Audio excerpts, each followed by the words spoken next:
Hey guys, it's Bro You Whack, and it's time for another top 5 video. It's time for you guys to roast me in the comments saying, oh, you're so wrong, you're never gonna get a girlfriend or get to Grandmaster. But, all jokes aside though, I do like making these videos. It seems like these are your favorite to watch right next to my Funny Moments videos, and I honestly truly love making them because, I don't know, top 5 videos have always been my favorite, and when I can relate it back to Overwatch heroes, it just makes it that much more enjoyable. But today's list is gonna be a very special and very helpful video because, again, something I just like about my channel is that I get to help every single one of you just try to climb in Overwatch, and this will definitely help your journey when climbing. But today's video is going to be looking at the top 5 best solo queue heroes to play in Overwatch. Not the top 5 best heroes, because again, I probably won't ever make that video because, well, every single hero is viable and every single hero is special in their own certain way. Just some kind of do a lot more jobs better in a lot more situations. But even this is a different type of list because, well, the main basis that I chose these heroes, like the number 1 spot, the number 2 spot, is just on the sole purpose of, okay, how terrible is your team? How bad is your team? Your team is trash. Your team is garbage. These are going to be the mommies or daddies that you're going to want to turn to just try to make the biggest difference, because maybe the Mercy isn't healing that well, or maybe there's a Widow that isn't getting a lot of snipes or just ain't getting a lot of picks, or maybe they're just Winston just continues to dive in and just isn't getting enough picks. These are the heroes that you're going to want to turn to because they can make the biggest difference, especially if you're playing all by yourself, just like me. And again, I try not to let my own personal experience sway this list, but it's just common sense and common knowledge of, okay, these heroes can make the difference because they don't really rely on another hero. They don't really rely on the Mercy. They don't really rely on like the Diva or whatever. But if you did want to look at a hero that you think would be on this list but really isn't, just because of the sole purpose of your solo queuing, is someone like Roadhog. You might think, oh, he has self-healing, you know, he has a lot of HP and he can do a lot of damage. If I made this list 5 months ago, he more than likely probably would have been on this list because he's able to one-shot people and he's able to just get people out of position while he's still able to hook a lot of people. Let's say a Roadhog were to hook like someone like Reaper, right? A big counter to him.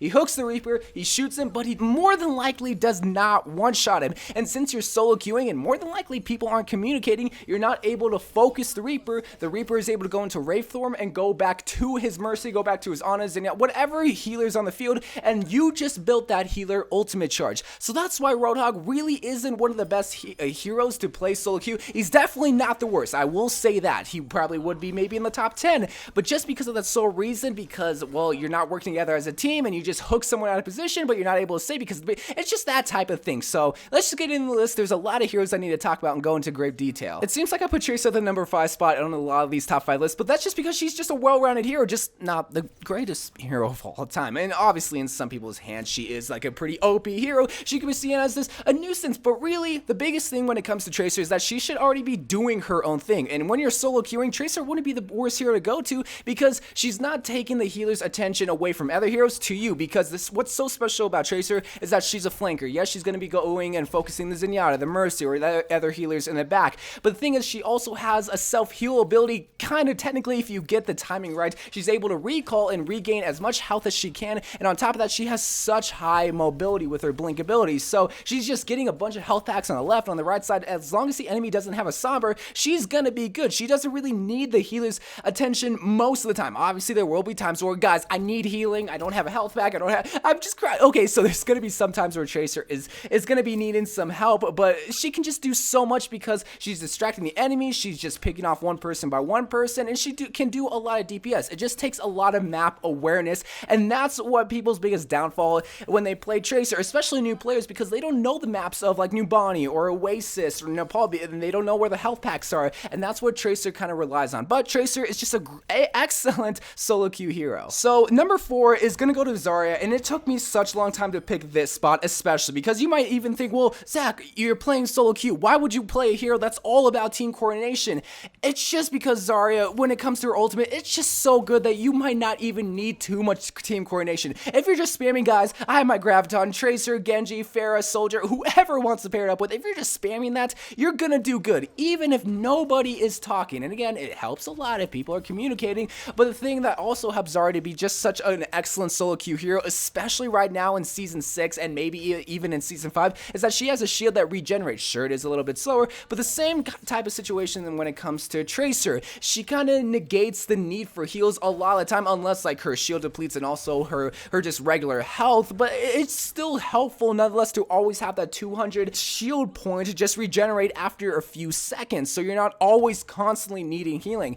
And also on top of that, you're able to protect other heroes, like maybe a Mercy Mercy or maybe a Reaper that's ulting with her just team bubble that she can give. There's just so much that's going on with ZARYA that while she is probably one of the best heroes to play with a team, in a solo queue aspect, those things that are required with a team can still be easily translated, especially if you're playing all by yourself, even with her ultimate, which is probably one of the best in the game right now. No, I'm not a weeb. No, I'm not obsessed with anime, but I just really want to throw Genji at number 3 because he can do work. I'm gonna be straight up, okay? You guys can throw as much memes as you want at me. You can say, oh, Genji constantly needs healing. He needs a pocket Mercy, a pocket Zen. Y'all just suck with Genji. I'm gonna be straight. Okay, maybe that was a little harsh, but honestly, he has just so much DPS potential. And I know kills isn't everything, but it's not like it's not one of the top 3 things that are needed in Overwatch. And if a Genji is able to get well, his throwing stars down, if he's able to get the Swift Strike, you know, if he's able to be in a nuisance sort of like Tracer, yes, he is a little bit more fragile because he doesn't have that rewind ability like Tracer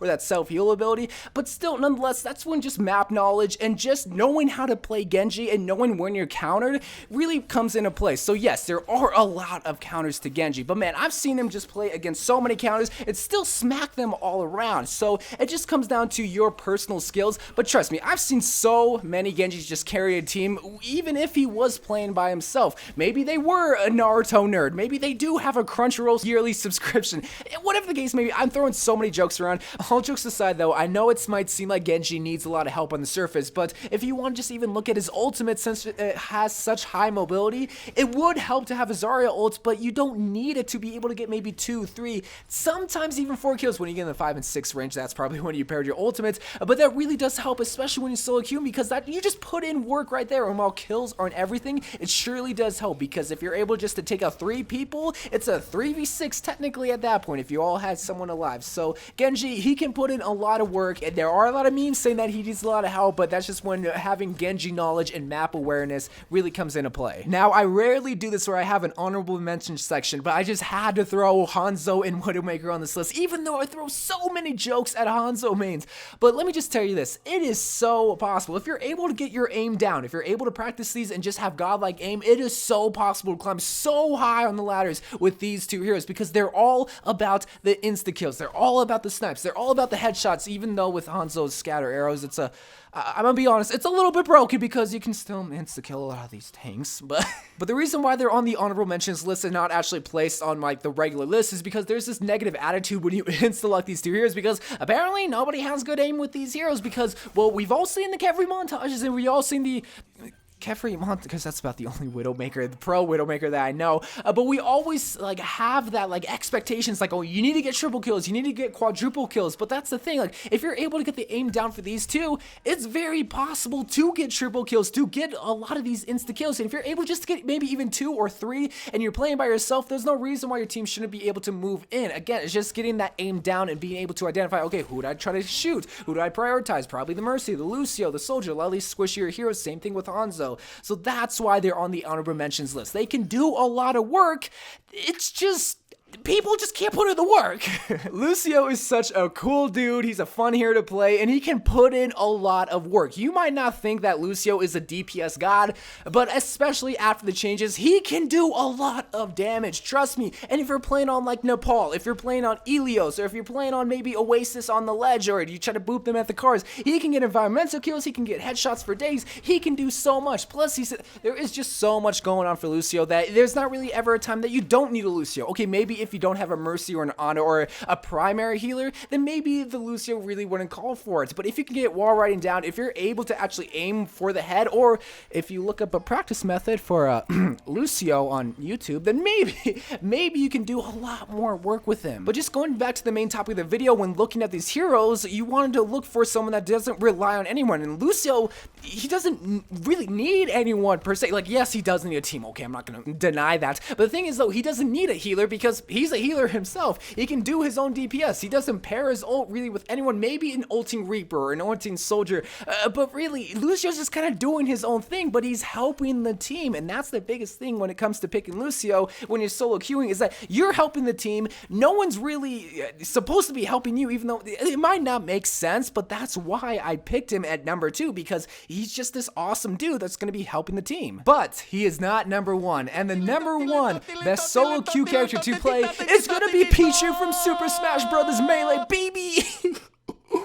Oh, I'm just kidding. Nintendo, why'd you do him so? He's the worst character in Melee. Soldier 76, the jack of all trades. Jack Moore, I'm not making that Jack joke again, but he is probably the best hero when it comes to solo queuing. You need damage and you need kills when you're playing competitive Overwatch. I don't care what anyone says. Yes, team wipes and just getting kills isn't everything, but I hate when people try to argue saying that you don't need kills. Soldier, he can get the kills if you're able to aim. Okay, maybe you're not the greatest aimer, but you're still putting in damage because it's consistent damage. It's not inconsistent when you see McCree or something. But also another thing that makes Soldier such a great solo queue hero is that let's say you don't have a Mercy that's really paying attention with the heals, or maybe the Lucio is just always on speed boost, or let's say you don't even have a healer in general. You have your own heal pod in your actual pocket, so not only are you able to heal yourself when you don't have a healer on the team, but you're also able to technically heal your own team, even though it's going to be very insignificant, but you're also able to run to get to health packs, so you have that option of heals. But on top of that, even though you really shouldn't be doing your own thing, when it comes to your ultimate, if you're able just to flank around and just kind of surprise them with it, you can get so many triple kills, so many quadruple kills without having to use like a Reinhardt ult or a Zarya ult. Again, it does help to have that, but it's very possible just to flank around and get the squishy heroes. You just got to make sure you get the Zenyatta or get someone else that can negate everything else. So Soldier 76 is going to be your go-to guy when no one can get kills on your team, when your team isn't healing that great, or if you just want to try to push the point or try to capture the point. When your team is complete dog dookie, this is the man that you want to try to go to. Or you can always go to Pichu from Super Smash Brothers. But I love you guys. Thank you guys for watching. Let me know what your best solo queue heroes to play are. I seriously want to hear your guys' opinion because everybody's opinion is going to be different. Yours isn't always going to be the same as mine. So love you guys. Thank you guys for watching. More Overwatch videos come, and bye.